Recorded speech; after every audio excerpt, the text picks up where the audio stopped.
been talking about the state of mind that puts you in a place to, let's just say, detect quality.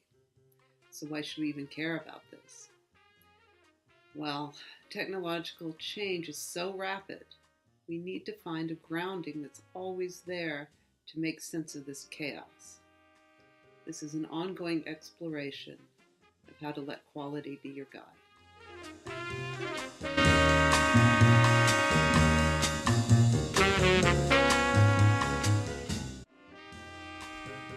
But we're not trying to study quality as much as live a quality existence. So let's start to investigate how we can achieve the state of mind that allows us to detect quality. This state of mind is what the mathematician Poincare called the subliminal self, which is an unconscious awareness of underlying harmony. Now, as you know, this channel is based in a large part on Zen and the Art of Motorcycle Maintenance, the philosophy in that book. And at one point in Zen and the Art of Motorcycle Maintenance, there's a discussion of what is peace of mind.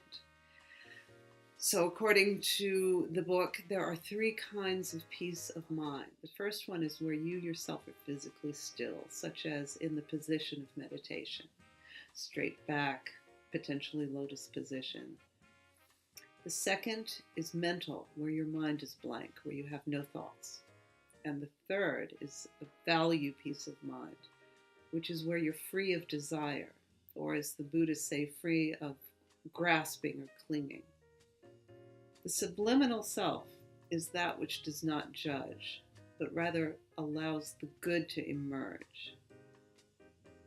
This inner peace of mind occurs on the level of value quietness, in which one has no wandering desires at all, but simply performs the acts of his life without desire. That seems the hardest. It is this third peace of mind that recognizes and begets quality. But isn't quality about caring, about seeing the value, about judging? And that to care about something means to go into any given situation with an idea of what you care about, of what is good. Not exactly, because in order to see true value, to see quality, you first have to rid yourself from any preconceived notions of quality. You don't go into it with a value system. You let the value system come to you. I've sometimes thought this inner peace of mind, this quietness, is similar, if not identical, with the sort of calm you sometimes get when going fishing, which accounts for much of the popularity of this sport.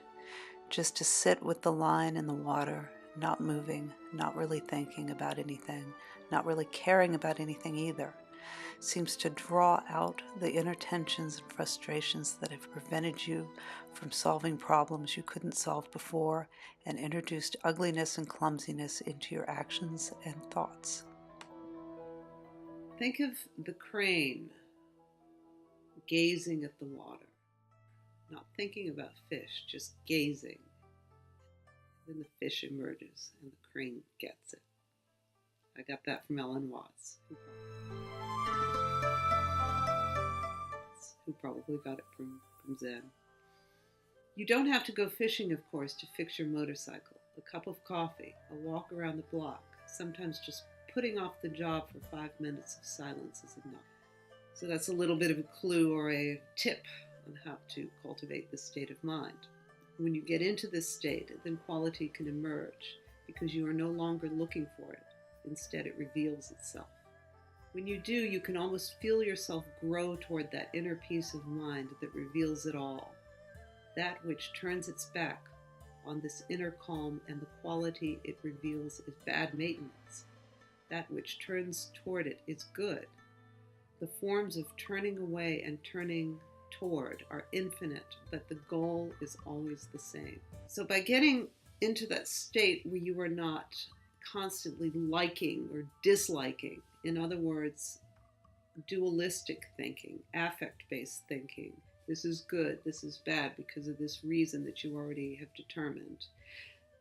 If you remove yourself from this state of dualistic thinking, the state of non-duality, of not caring, of not choosing the good based on what you already think is good, then the duality itself, the real duality of the moment, that you need to present itself to you emerges, so you can see what you need to see as good and bad in that moment, and then orient yourself towards the good. So what the goal he's talking about is orienting yourself towards the good, not a particular good that's carved out for you already.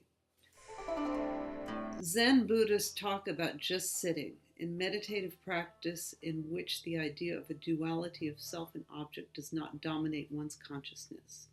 What I'm talking about here in motorcycle maintenance is just fixing, when one isn't dominated by feelings of separateness from what he's working on. Then one can be said to care about what he's doing. That is what caring really is, a feeling of identification with what one's doing. When one has this feeling, then he also sees the inverse side of caring, quality itself. So what does he mean by the inverse side?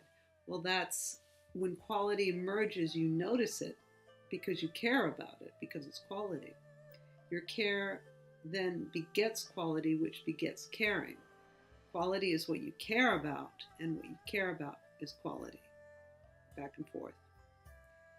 The thing is, you first have to not care in order to care. So I hope that made sense, and I'll see you next time.